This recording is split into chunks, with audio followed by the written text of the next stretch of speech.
Corona वरदान है।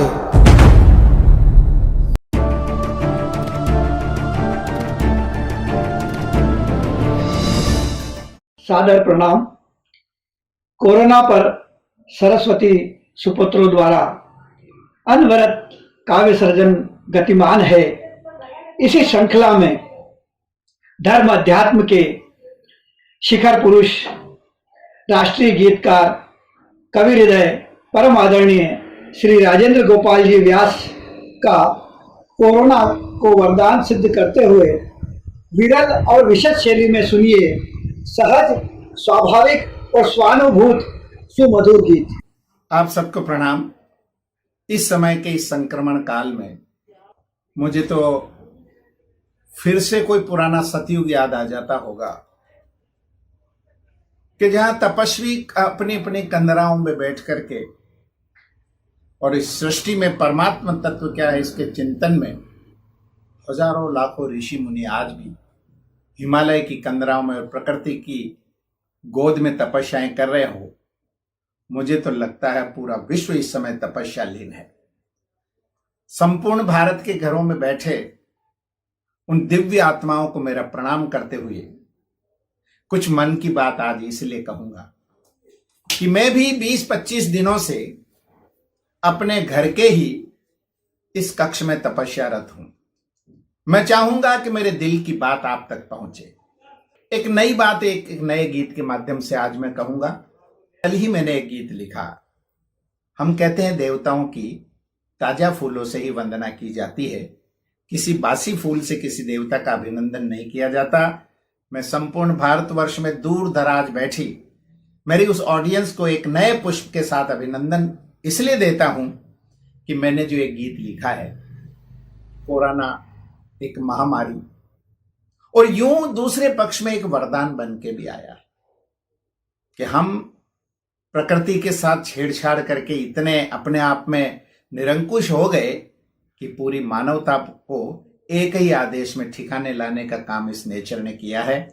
और मेरे देश के प्रधानमंत्री समादरणीय नरेंद्र जी मोदी साहब ने जो तपस्या, हमने तो उनका भी चित्र देखा था जब वे चुनावों के दरमियान अपनी हिमालय की कंदरा में जाके तपस्या लीन हो गए। बहुत जनों ने उनके फोटो भी देखे होंगे, तो मैं ज्यादा इस पर कोई ज्यादा विवेचन नहीं करके मैं आपको ले चलता हूं मेरे गीत की इस रसधारा में।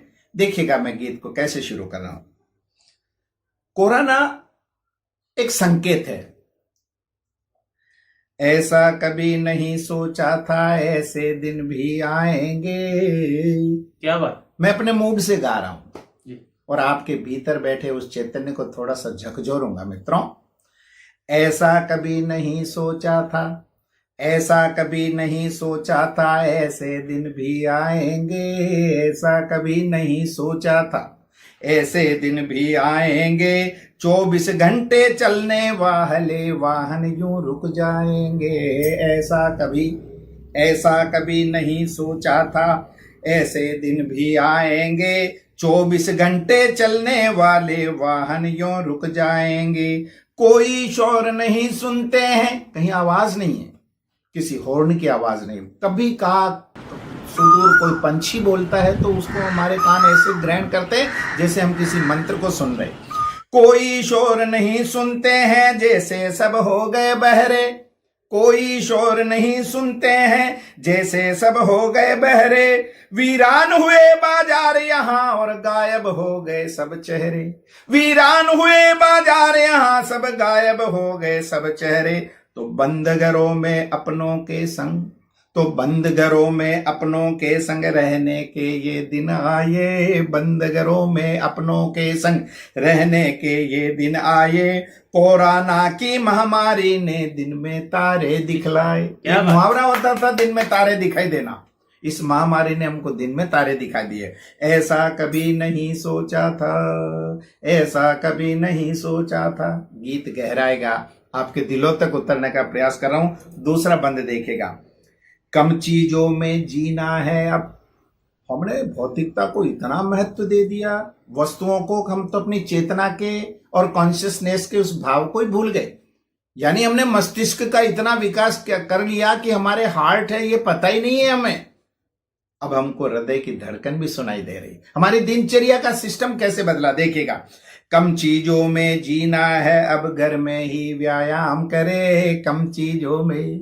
कम चीजों में जीना है, अब घर में ही व्यायाम करे। ध्यान साधना में भी उतरे और आत्म कल्याण करे। हमें ये शरीर भगवान को पाने के लिए मिला, ये टारगेट तुम भूल ही गए भाई। हम तो पैसा कमाने में ही लग गए। पुरुषार्थ चतुष्टय का बैलेंस होता है, धर्म अर्थ काम मोक्ष। हमने तो केवल धन पे ही जोड़ दिया।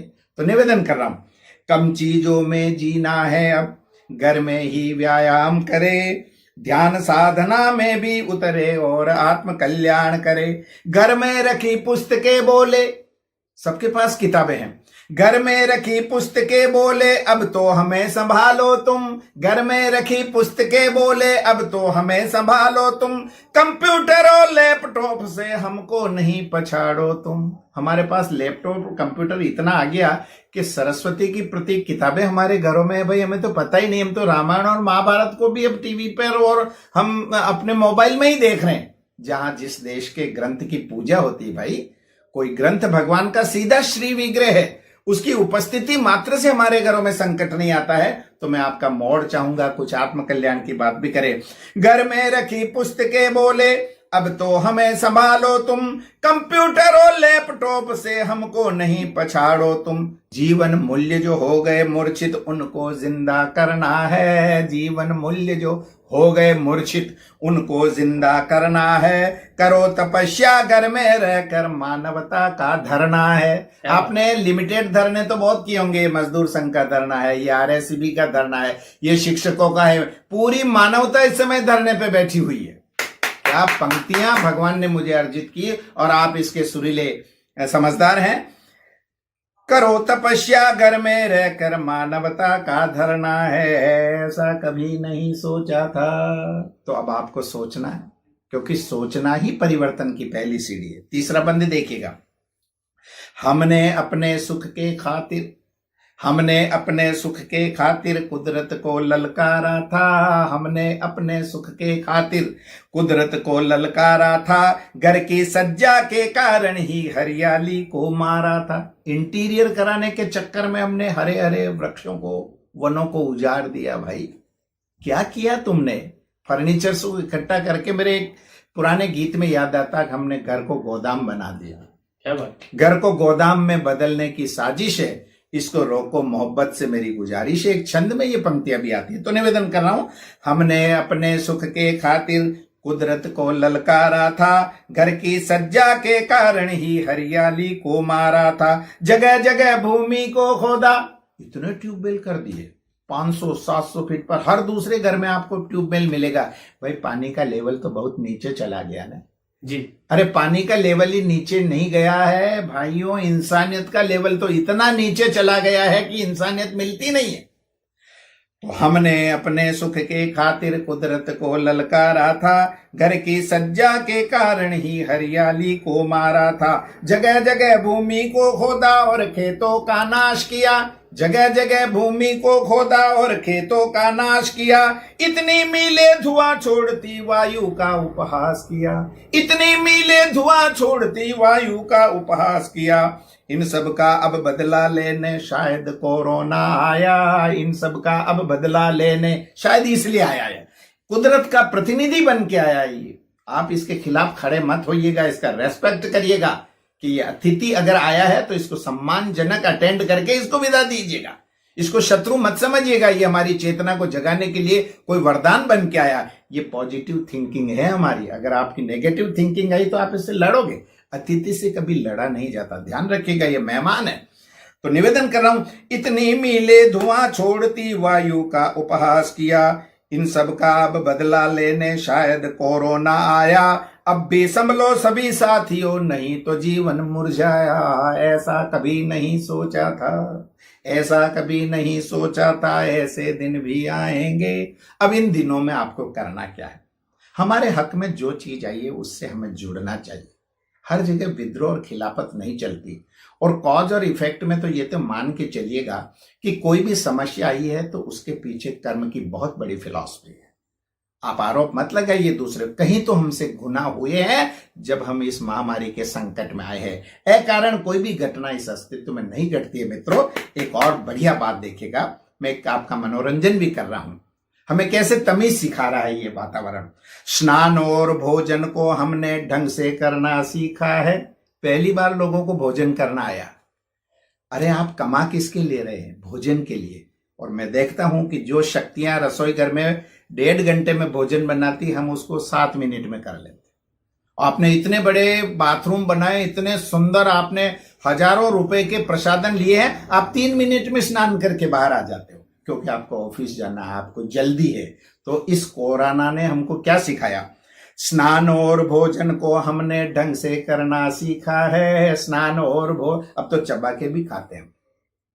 रामदेव जी और जो योग ऋषि कहते हैं कि भोजन को, यहां हमारे पेट में दांत नहीं है, वहां आते हैं, इसलिए आप यहीं से इसको इतना रसायन बना करके, लिक्विड बना के खाए कि आपको किसी तरह की परेशानी पैदा नहीं करे। ये अब हमारे पास समय बहुत है तो हम ढंग से भोजन भी करने लगे। निवेदन कर रहा हूं, स्नान और भोजन को हमने ढंग से करना सीखा है। घर में नारी कितना करती, थोड़ा थोड़ा दिखा है। हमारी शक्तियां घर के लिए कितना श्रम करती है। जब हम घर में रुके तो एहसान समझ में आया कि भाई इन शक्तियों का बड़ा योगदान है। तो कुछ लोग अपना थोड़ा बहुत श्रम हम लोग भी करने लगे। निवेदन कर रहा हूं, स्नान और भोजन को हमने ढंग से करना सीखा है। घर में नारी कितना करती, थोड़ा थोड़ा दिखा है। टीवी और मोबाइल सहारा। अब तो इस कमरे में हमारे 2 ही सहारे, टीवी और मोबाइल सहारा, जिसके संग में जीते हैं। घर में बने नाश्ते खाते, चाय शिकंजी पीते हैं। जिनको चाय दूध पसंद नहीं वो शिकंजी पीते हैं। तो काव्य की दृष्टि से आप घर में टिप्पणी कर सकते हैं कि चाय और शिकंजी का मैं युग्म क्यों लाया। तो इसके पीछे कारण यह है कि जो चाय और दूध नहीं पीते उनको तो शिकंजी पीनी। क्यों? कि आप तो कोरोना के शिकंजे में आ गए, तो अब ये शिकंजे से टूटने के लिए शिकंजी बहुत जरूरी है। निवेदन कर रहा हूं, स्नान और भोजन को हमने ढंग से करना सीखा है। घर में नारी कितना करती, थोड़ा थोड़ा दिखा है। टीवी और मोबाइल सहारा, जिसके संग में जीते हैं। घर में बने नाश्ते खाते, चाय शिकंजी पीते हैं। थोड़े दिन की बात है प्यारो, थोड़े दिन की बात है प्यारो, घर से बाहर ना निकलो। थोड़े दिन की बात है प्यारो, घर से बाहर ना निकलो। कोरोना का अंत है निश्चित, आत्म परीक्षण कर लो ना। थोड़े दिन की बात है यारो, घर से बाहर निकलो ना। कोरोना का अंत है निश्चित, आत्म परीक्षण कर लो ना। ये आत्म परीक्षण का दौर चल रहा है। और चूंकि मुझे कविता के माध्यम से मैंने मनोरंजन तो किया ही है, राष्ट्र के नाम, राष्ट्र नायक का जो संदेश है हम सब जान गए, लेकिन फिर भी एक मैसेज कविता के अंत में मैं आपको दे रहा हूं। मास्क लगाना, मास्क लगा के मुंह के ऊपर, क्या सावधान है। विज्ञापन पे बहुत आ रहा, आप मोबाइल का ट्यून सुनेंगे उसके पहले वही आएगा कि कोरोना से आपको कैसे रक्षा करनी है। कविता का अंतिम बंद, मैं अपनी वाणी को विश्राम दूंगा। एक दिल से मैसेज आपको दे रहा हूं, मास्क लगा के मुंह के ऊपर, दूर दूर अब रहना है। पहले तो केवल ट्रकों के पीछे लिखा रहता है कृपया दूरी बनाई रखें, अब तो ये हमारी जीवन शैली में आ गया है कि कृपया दूरी बनाई रखिएगा। मास्क लगा के मुंह के ऊपर, दूर दूर अब रहना है। झुंड में हमको नहीं फिरना है, मलमल हाथ के धोना है।